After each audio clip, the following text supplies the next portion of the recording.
Okay, let's start. So the topic of the day is fire insurance. English is okay with all, or you want Hindi? All of you are comfortable in English? Hindi. Maybe English, sir. Both are. Mix I will continue. I will continue with the mix. तो सबसे पहले आप ये समझिए कि अगर आपसे कोई पूछता है कॉमर्शियल इंस्टीट्यूशन या कोई कॉरपोरेट या कोई स्मॉल एंड मीडियम एंटरप्राइजेज और कोई माइक्रो इंडस्ट्री और कोई होटल या कॉलेज या ऑफिस कि हमको फायर पॉलिसी चाहिए, तो आपके पास क्या ऑप्शन है, क्या बताएंगे आप कि आज के डेट में कौन कौन सी फायर इंश्योरेंस पॉलिसीज आपके पास अवेलेबल हैं? किसी को कोई आइडिया है? ये क्वेश्चन आजकल बड़ा कॉमन है, क्योंकि जितने भी कॉमर्शियल यूनिट्स हैं, आप जानते हैं फायर इंश्योरेंस तो सभी को चाहिए होता है, क्योंकि फायर इंश्योरेंस एक ऐसा इंश्योरेंस है जिसको कि जितने भी प्रीशियस इन्वेस्टमेंट है वो सब कवर हो जाते हैं उसको। फॉर एग्जाम्पल, अगर कोई कॉलेज है या कोई होटल है तो उनके पास सबसे प्रीशियस इन्वेस्टमेंट क्या होंगे, उनकी जो सबसे ज़्यादा कॉस्ट लगी होगी? बिल्डिंग, प्लांट एंड मशीनरी, जो भी मशीनरी लगी, फर्नीचर, फिक्चर्स और स्टॉक। तो ये सारी की सारी चीज फायर इंश्योरेंस में कवर हो जाती है। फायर इंश्योरेंस लेना उन सबके लिए कंपलसरी हो जाता है, not by virtue of any act but for the sake of safety. Fire policy तो सभी कॉमर्शियल इंस्टीट्यूशन लेते हैं। अब जब उनको फायर पॉलिसी चाहिए और वो आपसे पूछते हैं कि हमें फायर पॉलिसी चाहिए, कौन सी पॉलिसी देंगे आप, तो आपके पास ऑप्शन बहुत सारे हैं। आपकी प्रायोरिटी तो ये रहेगी कि आप पैकेज पॉलिसी दे दें, क्योंकि सभी पैकेज पॉलिसी में फायर इंश्योरेंस कवर रहता है। Section first is mandatory and that is fire. लेकिन अगर कोई बड़ी यूनिट है और सिर्फ बड़ा ही इंश्योरेंस लेना चाहती है फायर के लिए ही, फिर आपको सोचना पड़ता है कि फायर की कौन सी पॉलिसी दी जाए। और यहां आपके पास 3 ऑप्शन आके बचते हैं। अगर हम रेजिडेंशियल पार्ट को हटा दें, ड्वेलिंग इंश्योरेंस को छोड़ दें, मकानों के रहने वाले मकानों को छोड़ दें, तो जितनी भी कॉमर्शियल बिल्डिंग्स हैं, कॉमर्शियल इंस्टीट्यूशंस हैं, कॉमर्शियल सेटअप्स हैं,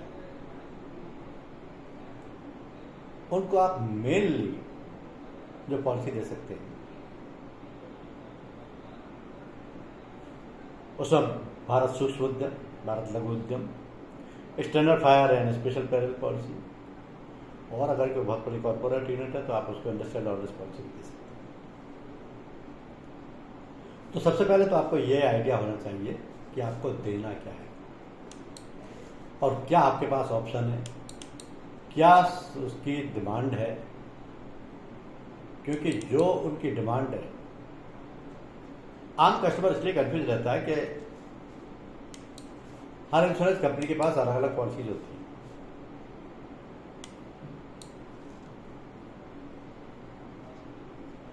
लेकिन कुछ पॉलिसी स्टैंडर्डाइज्ड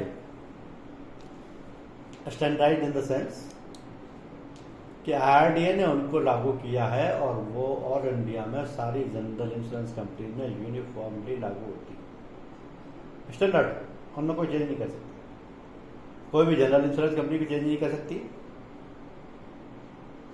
और कोई दूसरा इंस्टीट्यूशन भी उसमें कोई चेंज नहीं कर सकता, क्योंकि they are uniformly implemented and executed by all the insurance companies of India. All these insurance companies, general insurance companies.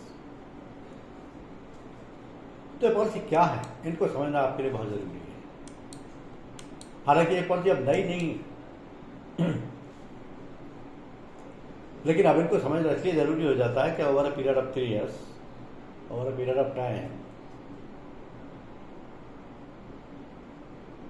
अब आपको इस पर ग्रिप हो जानी चाहिए। आप सभी जानते हैं कि IRD ने 3 नई पॉलिसीज इंट्रोड्यूस की थी, जिनमें से एक रेजिडेंशियल हाउसेस के लिए थी।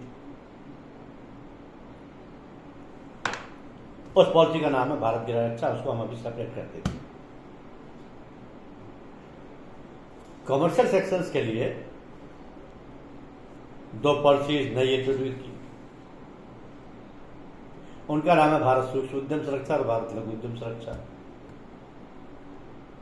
तो पॉलिसी का नाम तो ऑल इंडिया में एक सा ही रहेगा, but for the sake of identity कोई भी जनरल इंश्योरेंस कंपनी अपने नाम का शॉर्ट में प्रीफिक्स उस प्रोडक्ट के आगे यूज कर सकती है, जिससे कि पॉलिसी आइडेंटिफाई हो जाए किस कंपनी ने इश्यू की। जैसे बजाज है तो बजाज वाले बोलेंगे बजाज भारत सूक्ष्म उद्यम सुरक्षा, टाटा है तो टाटा वाले बोलेंगे टाटा भारत सूक्ष्म उद्यम सुरक्षा, श्रीराम वाले बोलेंगे Shri Bharat Sookshma Udyam Suraksha. It's like that. लेकिन Bharat Sookshma Udyam Suraksha, Bharat Laghu Udyam Suraksha are standard name of these 2 policies which can not be change. अब क्या ऐसी वजह थी कि IRD को ये पॉलिसी इंट्रोड्यूस करनी पड़ी? क्योंकि इंश्योरेंस के प्रिंसिपल तो सभी जनरल इंश्योरेंस कंपनियों में एक से लागू होते हैं। जब भी कोई जनरल इंश्योरेंस करता है तो जो जनरल इंश्योरेंस के प्रिंसिपल्स हैं, जैसे insurable interest, principle of good faith, principle of indemnity, doctrine of subrogation, doctrine of contribution, proximate call, ये तो हर प्रोडक्ट का यूनिफॉर्मली लागू होते हैं, सभी जनरल इंश्योरेंस कंपनियों पर लागू होते हैं। लेकिन जो फायर का सब्जेक्ट मैटर है वो यूनिट टू यूनिट डिफर करता है। किसी के पास बिल्डिंग हो सकती है, किसी के पास ना हो, रेंटेड हो, किसी के यहाँ प्लांट एंड मशीनरी की जरूरत ही ना हो, सिर्फ फर्नीचर फिक्सर्स हो, स्टॉक नॉर्मली रहता है। तो ये सभी चीजें कॉमन होती हैं। लेकिन कवरेज तो पिछली पॉलिसी का था, जो कि standard fire and special peril policy है, वो आज भी डिसकंटिन्यू नहीं हुई पॉलिसी। आज भी पैरामीटर चेंज हो गए, क्योंकि जब से ये 2 पॉलिसी लागू की है IRDA ने, तब से इन दोनों पॉलिसियों में कवरेज भी चेंज कर दिया, सम इंश्योर भी चेंज कर दिया, इनबिल्ट एडिशनल कवरेज भी डाल दिए, इनोवेटिव कवरेज भी डाल दिए, और सम इंश्योर निकालने का स्टैंडर्डाइज्ड पैटर्न भी फिक्स कर दिया। इसकी जरूरत इसलिए पड़ी IRDA को, आप सभी जानते हैं IRDA इंश्योरेंस की regulatory and development authority, regulations भी बनाती है और डेवलपमेंट के लिए सारे काम भी करती है। डेवलपमेंट के लिए जो भी स्कीम बनानी पड़े, जो भी प्रोडक्ट अप्रूव करना पड़े, जो भी कंपनी अप्रूव करना पड़े, जो भी इंटरमीडिएट चैनल अप्रूव करना पड़े, वो सब हम IRDA करते हैं। और IRDA के सारे डिसीजंस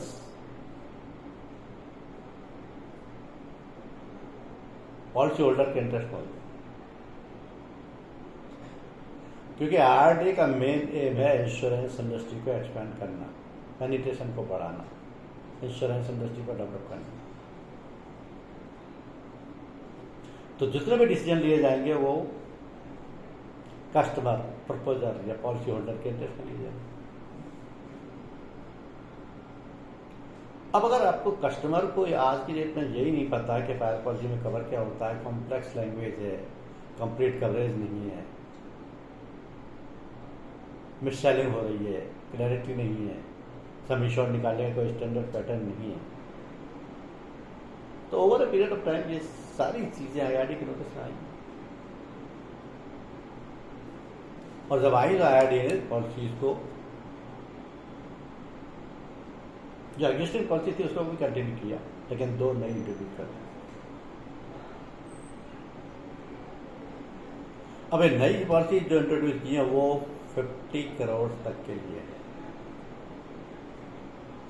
1 अप्रैल 2021 से इंट्रोड्यूस की, 1 अप्रैल 2021 के बाद जो भी रिन्यूअल या न्यू पॉलिसी फायर की दी जाएगी या कोई मार्केट रोल ओवर केस होगा, उन सब के लिए 50 करोड़ तक के सम इंश्योर्ड के लिए इन्हीं दोनों में से एक पॉलिसी दी जाएगी, चाहे कोई भी जनरल इंश्योरेंस कंपनी हो इंडिया की। ये हमारे लिए सिर्फ श्रीराम जनरल इंश्योरेंस के लिए लागू नहीं होती, या किसी बजाज जनरल या टाटा AIG के लिए लागू नहीं होती। This is for all the general insurance companies of India. अब उसमें फर्क क्या हुआ? फर्क ये हुआ कि जो भी जनरल इंश्योरेंस कंपनी की पैकेज पॉलिसी है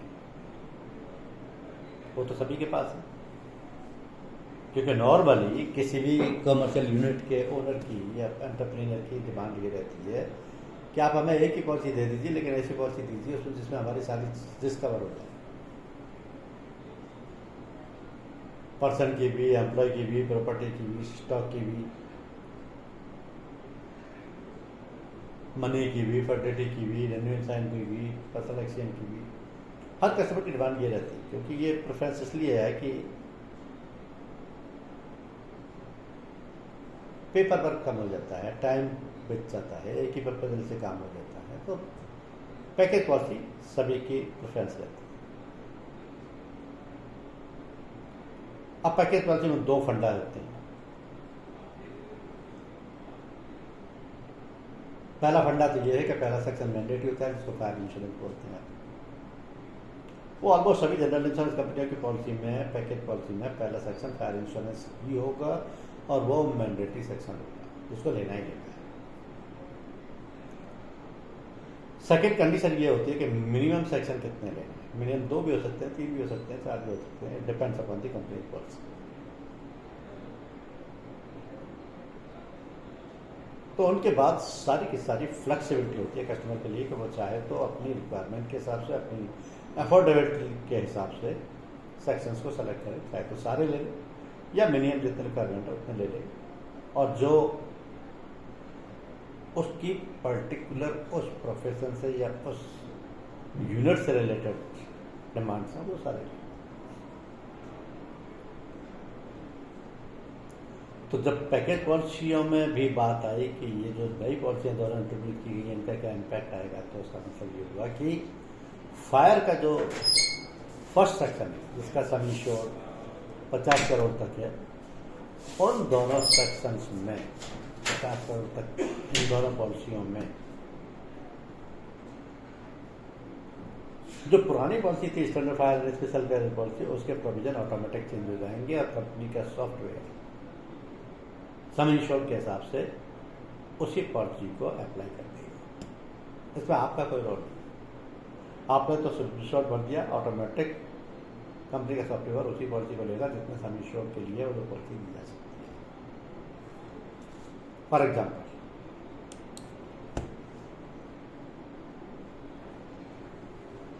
सूक्ष्म उद्यम सुरक्षा केवल 5 करोड़ तक के सम इंश्योर्ड के लिए दी जा सकती है।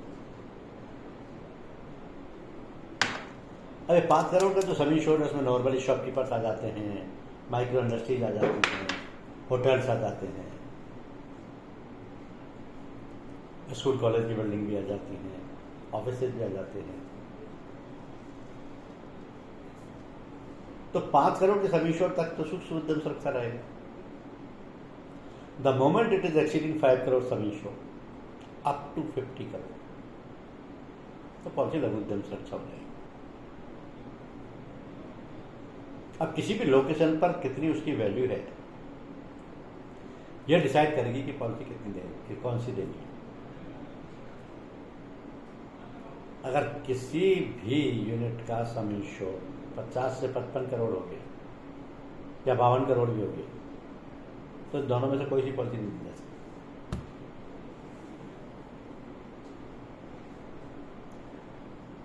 क्योंकि वन ये जो कहेगा 0 to 5 करोड़ तो सब पार्ट हो गया भारत सूक्ष्म उद्यम,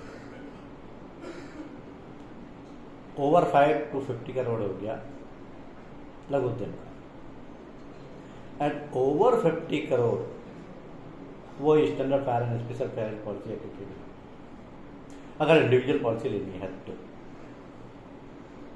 कस्टमर ये चाहता है कि उसको पैकेज पॉलिसी चाहिए या कॉम्पैक्ट पॉलिसी चाहिए तो इंडस्ट्रियल वॉलेट पॉलिसी भी ले सकता है, क्योंकि इंडस्ट्रियल वॉलेट पॉलिसी भी 50 करोड़ से ऊपर की रिस्क के लिए है, लेकिन उसमें FLOP, मशीनरी, बर्टरी, इस तरीके के कुछ सेक्शंस इनबिल्ट होते हैं। अब कोई भी कमर्शियल यूनिट होता है, वो इंडस्ट्रियल हो या नॉन इंडस्ट्रियल हो। इंडस्ट्रियल के मायने हैं कि जहां पर कुछ आउटपुट होता हो, टर्नओवर होता हो, प्रोडक्शन होता हो। नॉन इंडस्ट्रियल के मायने हैं जहां पर की सर्विसेज रेंडर की जाती हैं, कोई पर्टिकुलर आउटपुट नहीं होता या कोई पर्टिकुलर प्रोडक्ट का मैन्युफैक्चरिंग नहीं होता। ये नॉन इंडस्ट्रियल यूनिट हो सकती है, जैसे होटल है, ऑफिस है, शॉप है, हॉस्पिटल है, यह सर्विस प्रोवाइड की जाती है। कोई भी स्टोरेज हो सकता है, चाहे वो ओपन हो, क्लोज हो, यूटिलिटीज हो सकते हैं, टैंक हो सकते हैं, इन सब के लिए ये सारी की सारी ऑक्यूपेंसी कहलाती है। कि ऑक्यूपेंसी क्या है? जब भी आपको एक प्रपोजल देते हैं अंडरराइटिंग डिपार्टमेंट को, तो पहला क्वेश्चन आपसे यही होता है, ऑक्यूपेंसी क्या है? ऑक्यूपेंसी के हिसाब से ही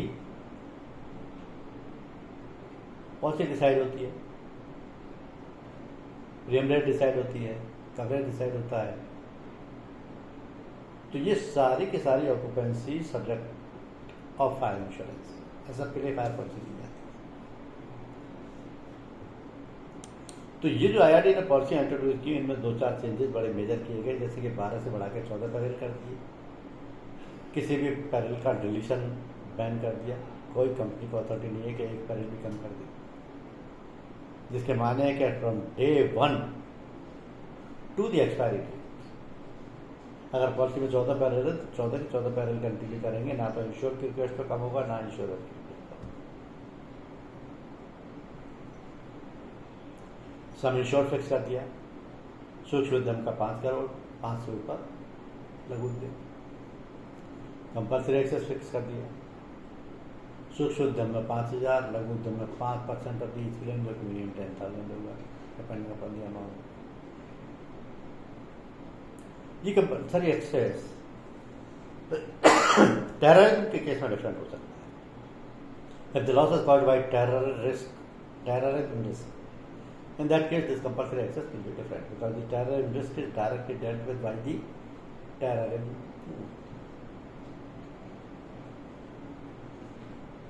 पॉलिसी का मिनिमम प्रीमियम डिसाइड कर दिया 500 प्लस GST सूक्ष्म उद्यम का, 1000 प्लस GST लघु उद्यम। अब देखिए पॉलिसी फायर की, तो नॉर्मली कस्टमर किस लिए कंफ्यूज होता है कि वो समझता है कि फायर की पॉलिसी में सिर्फ फायर की रिस्क कवर, जबकि ऐसा तो है नहीं, क्योंकि 14 पैरेल है, उनमें से फायर से रिलेटेड तो 3-4 यूनिट्स। लेकिन फायर बहुत ज्यादा पॉपुलर टर्म है और बहुत ज्यादा इससे लॉसेज भी होती है, क्योंकि फायर एक ऐसी सेल्फ सस्टेनिंग प्रोसेस है जिसमें कि रैपिड ऑक्सीडाइजेशन होता है फ्यूल का, और उसमें हीट होती है। तो जहां भी ये हीट फ्लेम के रूप में आई और उसको ऑक्सीजन मिली, तो बस ये सारा स्प्रेड होती चली जाती है, और ये किसी भी आइटम में हो सकती है। For example fuel, solid, liquid, vapours, gases, board, fabric, synthetic material, packing material, papers, किसी भी आइटम हो सकता है, यहाँ तक कि ह्यूमन बॉडी, क्योंकि they are all subject to fire.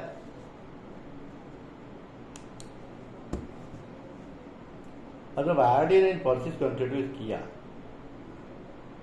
तो कुछ डेफिनेशंस भी चेंज कर दी, और जब IRDA चेंज करेगा तो जितनी भी डेफिनेशन चेंज करेगा वो सब पॉलिसी होल्डर के इंटरेस्ट में होगा।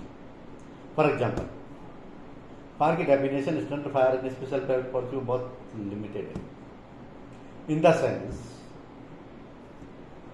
कि ना तो उसमें ओन फर्मेंटेशन कवर्ड है, ना नेचुरल हीटिंग कवर्ड है, ना स्पॉन्टेनियस कंबशन कवर्ड है, और ये सारे के सारे एड ऑन कवर है पॉलिसी के। इसका मतलब ये है कि एक्स्ट्रा क्लेम लेकर के इसको कवर करा सकते हैं, लेकिन IRDA ने ये सिस्टम बंद किया, और फायर में ये शामिल है, कोई एक्स्ट्रा क्लेम देने की जरूरत नहीं है। अब ये फायर पॉलिसी के कंपोनेंट है, दोनों पॉलिसी में, सूक्ष्म उद्यम में भी और लघु उद्यम में। तो पॉलिसी होल्डर के इंटरेस्ट पर डिसीजन। अर्थक्वेक को भी इसमें शामिल कर दिया जो कि एडवांस कवर था, जिसका एक्सप्रियम लगता था। टेररिज्म को भी इसमें शामिल कर दिया जो कि एडवांस कवर था, एक्सप्रियम लगता था। थेफ्ट को भी इसमें शामिल कर दिया जो कि लिमिटेड सेंस। और दो डेफिनेशन चेंज की गई, जैसे बुश फायर। अब बुश फायर में फॉरेस्ट फायर, जंगल फायर कवर नहीं थी, लेकिन अब कवर कर, और पहले एडवांस कवर था। इम्पैक्ट डैमेज की डेफिनेशन भी चेंज कर दी, क्योंकि इम्पैक्ट डैमेज की definition standard fire and special fire policy में बड़ी लिमिटेड, कि किसी थर्ड पार्टी के व्हीकल या मशीन या एनिमल से लॉस होता तो वो इम्पैक्ट डैमेज में कवर हो जाए, लेकिन वो बहुत लिमिटेड है। मान लिया ओनर के खुद से भी होता है तो कवर नहीं था, अब वो कवर है। एयरक्राफ्ट डैमेज से कवर होता है, तो वो पहली पॉलिसी में एयरक्राफ्ट डैमेज के एक्सक्लूसिव पेरिल था, जिसका इम्पैक्ट डैमेज भी बंद कर दिया गया। थेफ्ट एक ऐसा पेरिल जोड़ा, फायर की पॉलिसी में कभी भी थेफ्ट कवर नहीं होती थी, कभी भी in the history of the general insurance. लेकिन अब उन्होंने थेफ्ट का पेरिल भी जोड़ दिया, और थेफ्ट को इस कंडीशन पे जोड़ा गया कि केवल थेफ्ट ये तो कवर नहीं होगा, लेकिन अगर किसी और पेरिल से लॉस हुआ और फिर थेफ्ट होता है तो फिर भले वो फर्स्ट डे और सेकंड और थर्ड और to 7th day risk is cover. किसी और पेरिल से लॉस हो तो थेफ्ट कवर है। इसका मायना क्या हुआ? ये थोड़ा कॉम्प्लिकेटेड है। मैं आपको एक एग्जांपल से क्लियर कर, मान लो मेरी शॉप है और आपने उसका फायर इंश्योरेंस किया हुआ है, इलेक्ट्रॉनिक गैजेट्स का शोरूम।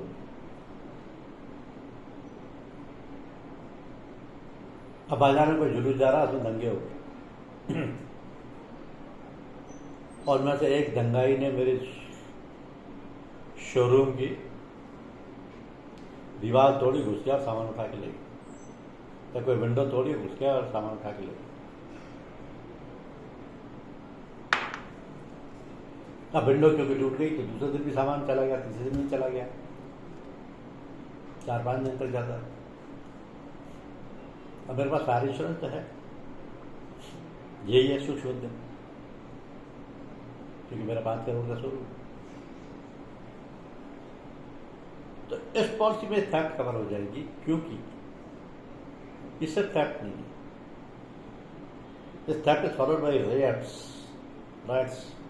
दंगे हुए पे दंगाई घुसा है,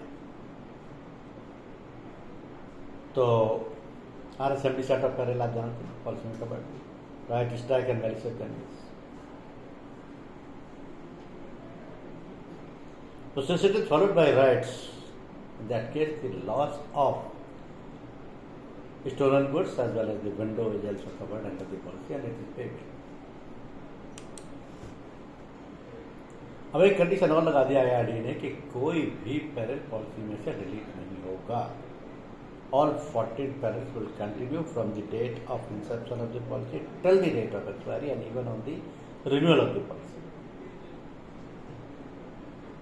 इसलिए करना पड़ा क्योंकि standard fire and special peril policy में 2 सेट ऑफ पेरिल्स हैं जिनको कि मिससेलिंग किया जा रहा है। कैसे मिससेल किया जा रहा है?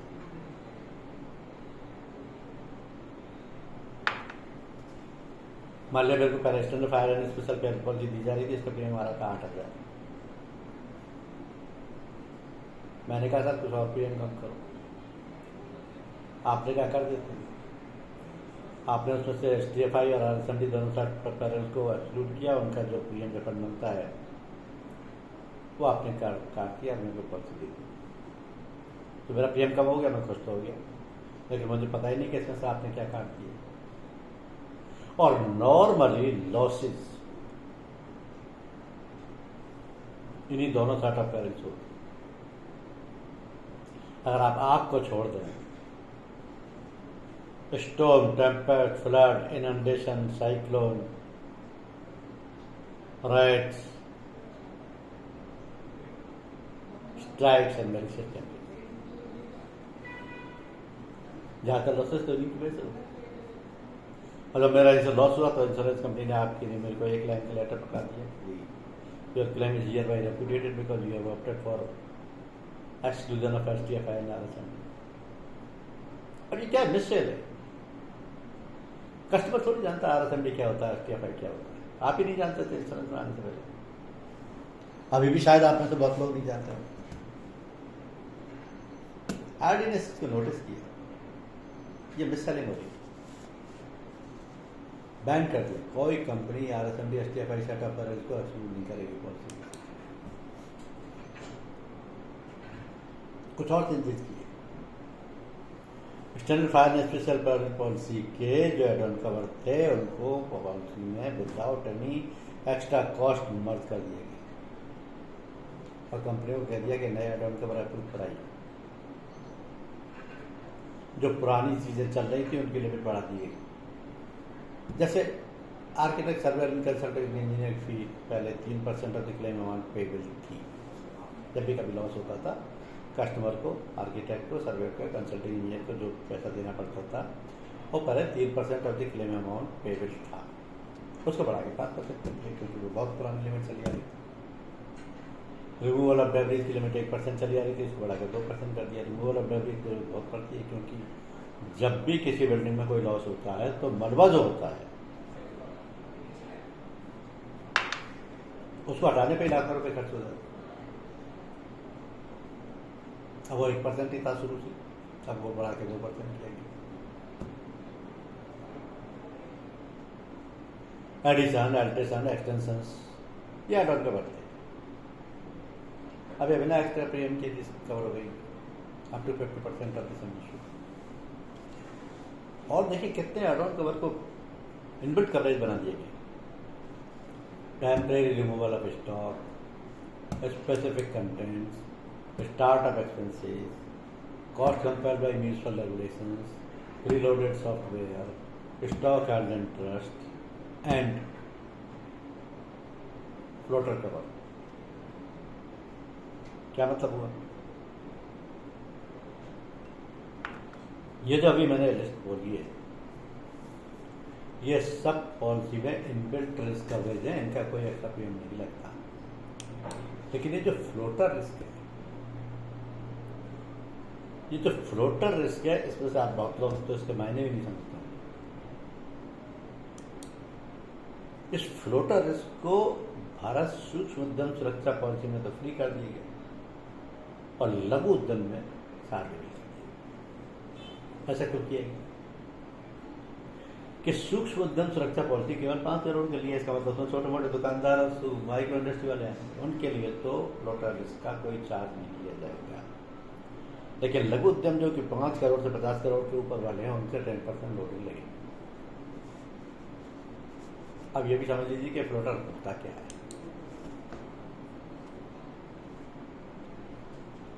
फ्लोटर के मायने हैं कि stock at multiple locations under the same sum insured. नहीं समझ में आया, मैं आपको एग्जाम्पल से समझाऊंगा। मेरी कोई सीमेंट फैक्ट्री है जयपुर में,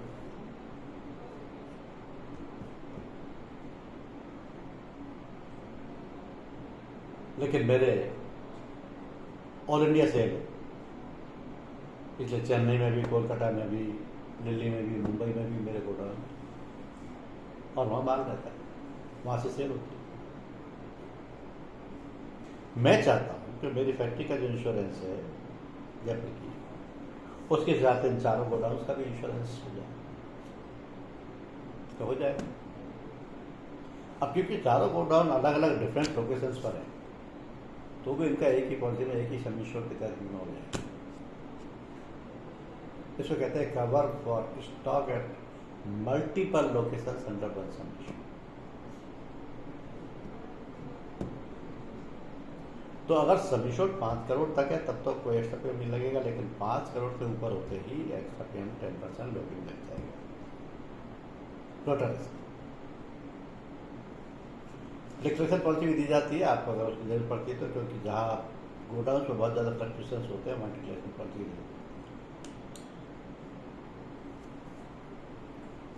अब आईडी ने सम इश्योर निकालने का पैटर्न भी फिक्स कर दिया, क्योंकि पहले मार्केट में बहुत सारी वैल्यूओं पर कंपनियां इंश्योरेंस कर देती थी।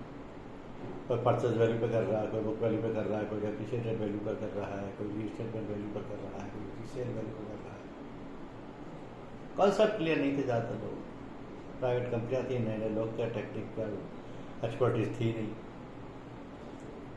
तो मार्केट में सब तरीके की प्रैक्टिस चली। किसी ने कह दिया मैंने अभी नई 3 करोड़ की फैक्ट्री खरीदी है, 3 करोड़ का बीमा कर दिया।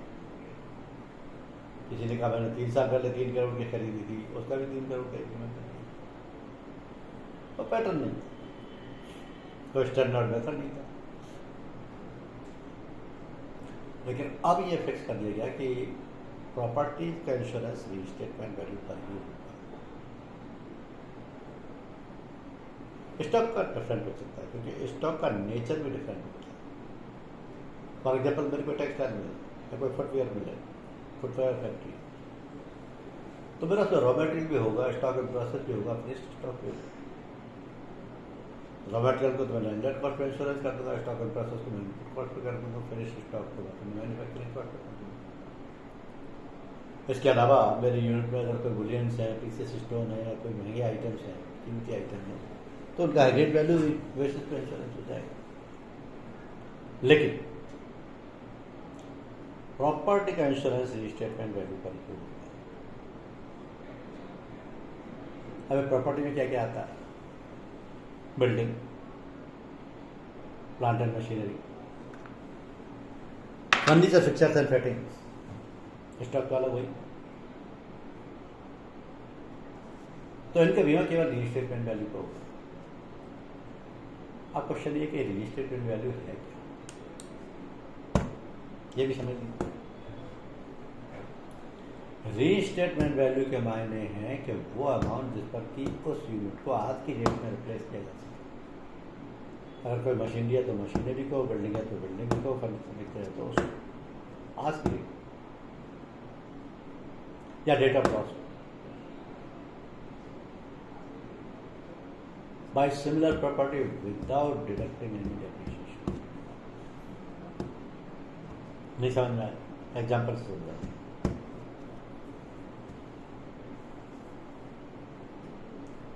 मेरे को टेक्सटाइल मिले, मैंने कोई 3 करोड़ की या 2 करोड़ की मशीनरी खरीदी 3 साल पहले।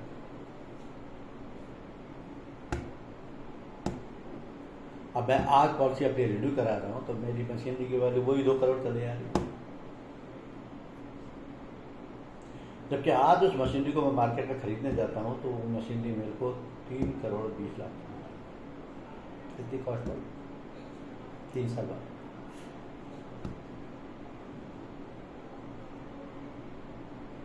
अब बाई चांस कोई फायर हो गई फैक्ट्री में, या कोई साइक्लोन आ गया, कोई टोटल लॉस हो गया मशीनरी का,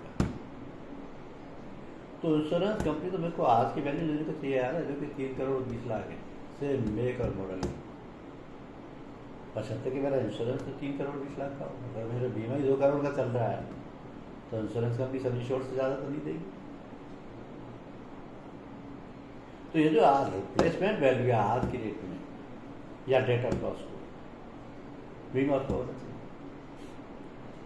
और ये आपको ध्यान रखने की बात है, क्योंकि कस्टमर नहीं जानते इसे, कस्टमर को समझाना पड़ता है। आप किसी स्मॉल मीडियम यूनिट का कर रहे हैं, या शॉपकीपर का कर रहे हैं, या किसी कॉलेज का कर रहे हैं, या किसी होटल का कर रहे हैं। हमारे होटल वाले का आप बीमा कर रहे हैं, और जब बिल्डिंग 1 करोड़ की खरीदी 4 साल पहले, अब वही बिल्डिंग 2.5 करोड़ की होगी,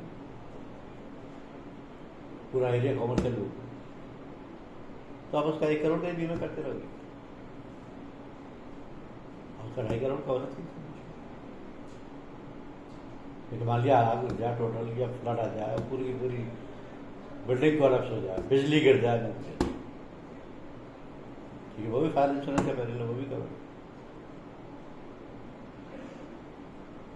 तो वो जो लॉस होगा आज के रेट में 2.5 करोड़ पेबल हो, इंश्योरेंस कंपनी पे करना चाहती है पूरी आज की रेट में जितने में वो रिप्लेस होगी, और शर्त है कि उसका सम इंश्योर्ड हो।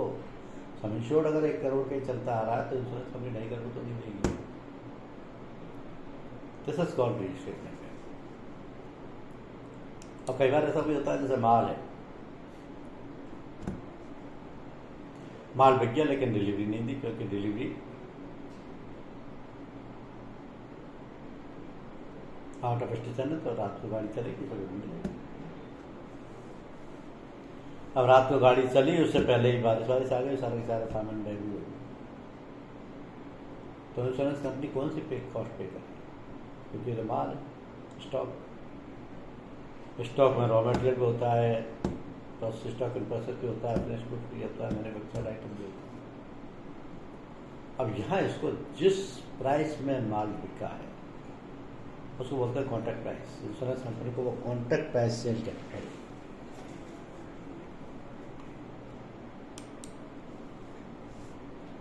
अब हर कंपनी के पास यही दोनों पॉलिसी 50 करोड़ तक के सम इंश्योर्ड के लिए,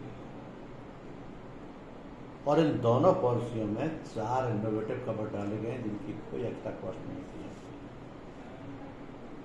यह है मनी की रिस्क 50 हज़ार तक कवर्ड है, डॉक्यूमेंट की रिस्क 50 हज़ार तक कवर्ड है, कंप्यूटर के प्रोग्राम इंफॉर्मेशन एंड डेटा की रिस्क 5 लाख तक है, पर्सनल इफेक्ट ऑफ विजिटर्स या एम्प्लॉयज या डायरेक्टर्स की 3 लाख तक की रिस्क कवर है, जिसमें कि मैक्सिमम 20% के 15,000 रुपये पर आइटम के पर हेड के हिसाब से 3 लाख तक की रिस्क पे। ये चारों कवर कुछ इस तरीके के हैं जो कि पहले कभी नहीं थे हिस्ट्री में। हिस्ट्री में फायर एंड स्पेशल पहले पॉलिसी ने कभी इस तरीके की रिस्क कवर नहीं, लेकिन अब इन दोनों पॉलिसी में चारों रिस्क ऑटोमेटिक कवर है, कोई एक्स्ट्रा प्रीमियम देना ही नहीं पड़ता। क्वेश्चन ये है कि कस्टमर को आज भी नॉलेज नहीं। मेरे पास आर की पॉलिसी है, मेरी दुकान में है, मान लिया डॉक्यूमेंट्स में आग लगती है, अब मेरे डॉक्यूमेंट्स ही 50,000 की है, 60,000 की, तो मैं सोचूंगा यार इन डॉक्यूमेंट्स की तो कोई रिस्क कवर नहीं होती, इसका क्लेम कैसे करनी चाहिए, क्योंकि क्लेम भी पे, क्योंकि हम रिस्क कवर और चारों इनोवेटिव कवर हर कंपनी की इन दोनों फायर पॉलिसी में कवर है, सिर्फ हमारी नहीं। एक और छूट दिया है ने, बहुत बड़ी छूट,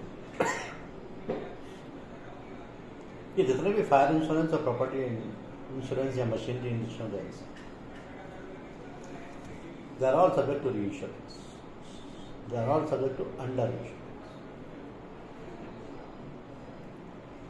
अब अंडर इंश्योरेंस क्या चीज़ है ये भी समझ लीजिए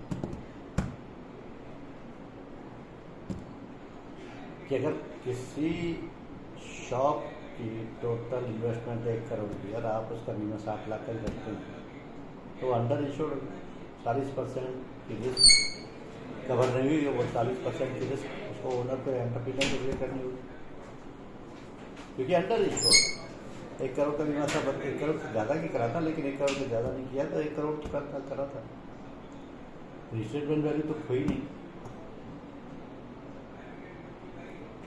और सारी प्रॉपर्टी रिस्ट्रेटमेंट वैल्यू पे इंश्योरेंस कराना।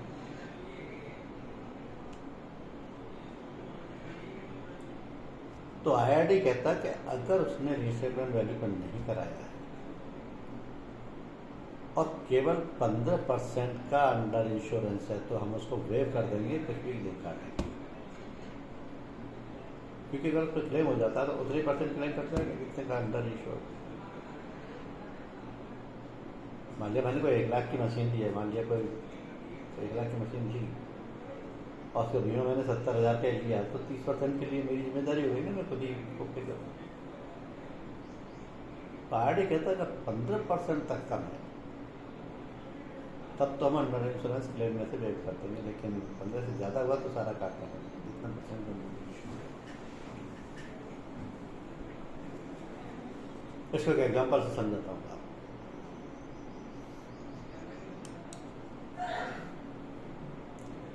मेरा एक कॉलेज 5 करोड़ की मैंने आपसे सुशोधन पॉलिसी ली,